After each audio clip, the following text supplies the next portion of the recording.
va pas s'enflammer, c'est que le premier match c'est face au Havre. Mais si c'est ça le PSG sans Mbappé, c'est très très méchant. Attendez les gars, là on marche sur la tête. Déjà, qui est ce joueur? Non, dites-moi qui est ce joueur. On va commencer par le commencement, c'est un magicien. Ce mec, c'est un sorcier. À mon avis, là, dans les boîtes aux lettres, quand il y a écrit « Ouais, consultation marabout, 10 € l'heure, etc. » C'est Joao Neves qui dépose ça dans vos boîtes aux lettres. Comment a-t-il réussi à faire marquer Dembélé de la tête? Répondez-moi à cette énigme. Doublé de passe décisive, mais qui est ce joueur? J'ai dit Dembélé qui marque de la tête. Fin du débrief. Là, je dois mettre un point final. Là, je dois couper la vidéo. Qui revient sur les mêmes bases, qui marque. Mais les gars, je vous jure, ce que j'ai vu, j'ai dit non, en fait, là, j'ai l'impression qu'ils sont libérés. J'ai l'impression qu'ils veulent jouer au football. J'ai l'impression que là, ils se disent, bon, là, c'est à nous d'assurer. Le match, c'était un peu poussif, on va pas se mentir. Mais petit à petit, la machine PSG s'est mise en route. Et honnêtement, ça peut être très, très, très fort. Après avoir, les gars, c'est que le premier match, je le répète, mais en tout cas, je suis obligé de faire une vidéo sur Joao Neves. Je vais en parler. Non, parce que je vais en parler, là. Ça suffit, les joueurs comme ça. Vous voulez que Paris achète qui à gauche? Je comprends pas. Vous avez Bradley Barcola. On veut Gvara, on veut Léao, on veut je sais pas quoi. Mais on veut Barcola. Je suis pas pour le Paris Saint-Germain, vous le savez si vous me suivez. Mais je vous le répète depuis l'année dernière. Bradley Barcola, c'est pas votre petit. Bradley Barcola, c'est un joueur extraordinairement talentueux. Et il a encore une marge de progression de malade, hein. Mais désolé. Barcola, ça c'est son but. Un petit enroulé, juste caresser délicatement. But. 4 images, un mot. Une entrée en jeu, Barcola qui fait basculer le match. Il joue comme un réel ailier, ce que Kylian ne faisait plus déjà depuis un bon moment. Il déstabilise, il est excellent dans le 1 contre 1. Il a une plutôt très bonne finition, même si il y a certains matchs l'année dernière où ça laissait à désirer. Croyez-moi, Barcola, c'est vraiment le joueur que vous voulez voir au Paris Saint-Germain en tant que titulaire les Parisiens. Et je vais même aller plus loin. Derrière Gonzalo Ramos en tant que neuf s'il joue titulaire et qu'il n'est pas blessé, pour moi, Barcola sera le meilleur attaquant du Paris Saint-Germain cette saison. Et le leader de cette attaque. Il a tout pour lui en fait, ce petit. Il a vraiment tout pour lui, footballistiquement parlant. Il peut tout faire, tout ce qu'on lui demande à son poste. Il peut même jouer à droite, à gauche. Ça peut même forcer en neuf sur 2-3 matchs. Moi, je pense que cette saison, c'est sa saison. Dites-moi ce que vous voulez, hein. C'est sa saison au PSG. C'est l'attaquant de l'année.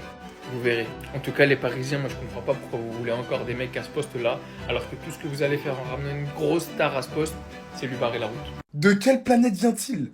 D'où vient-il? Est-il vraiment? Qui est-il vraiment? Honnêtement, je regardais pas Joao Neves, je le connaissais pas. Premier match, 2 passes décisives. Je l'ai déjà dit dans mon débrief, mais faire marquer Dembouz de la tête. Les gars, déjà c'est difficile de faire marquer du pied Dembélé. Il a fait marquer de la tête. De la tête! Joao Neves, premier match, il m'a déjà conquis. Je suis dans son train. L'élégance dont il fait preuve balle au pied. On m'a dit, ouais, il ressemble un peu à Verratti, un peu, tu vois, dans son... J'ai vu, j'ai compris. Les gars, je vais pas faire la même erreur que Vitinha. Je vais être dans son train tout de suite. Tout de suite, je suis déjà dans son train. Là, pour moi, le PSG tient une pioche vraiment très très intéressante. Un joueur capable de tenir le ballon au milieu de terrain avec sa technique. Il peut faire beaucoup de choses. Il a beaucoup de palettes à son arc. Beaucoup de palettes à son arc. Corde à son arc, c'est mieux? Ouais, c'est mieux, je pense. En tout cas, moi, aujourd'hui, il m'a fait un match de malade. Honnêtement, je le regarde et je me dis, il y a quelque chose. Non, il y a quelque chose, les gars. Dites-moi ce que vous en pensez.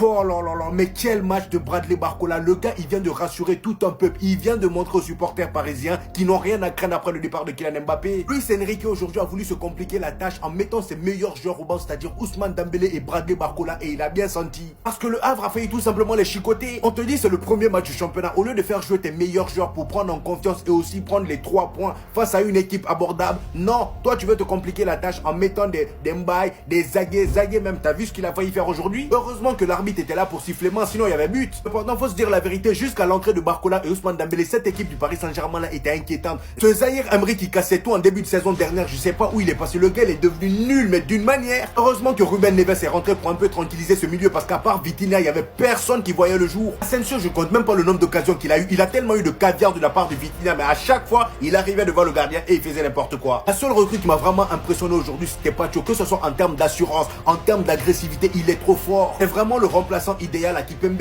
Je pense qu'après ce match-là, Luis Enrique va plus reproduire cette erreur-là. Le prochain match, vous allez voir, Barcola et Ousmane Dembélé seront titulaires. Franchement, qu'est-ce que t'as voulu faire? Parce que qu'on se dise la vérité, sans Barcola et Ousmane Dembélé, c'est pas Colomoni qui va te faire le boulot. Heureusement que Likangil était là pour un peu faire peur au Havre. Parce que lui, là, les gars, si vous comptez sur lui, votre saison est déjà morte. Quand je pense aux 90 millions que vous avez claqué sur lui, parfois j'ai mal pour vous.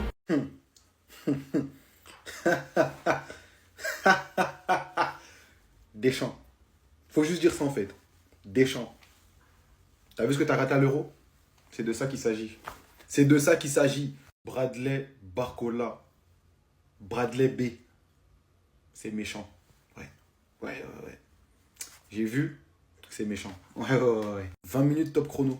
20 minutes top chrono pour ouvrir son compteur à but. Bradley B. C'est violent, ça frappe fort. La définition d'un ailier dans mon livre. Un ailier qui provoque constamment du danger.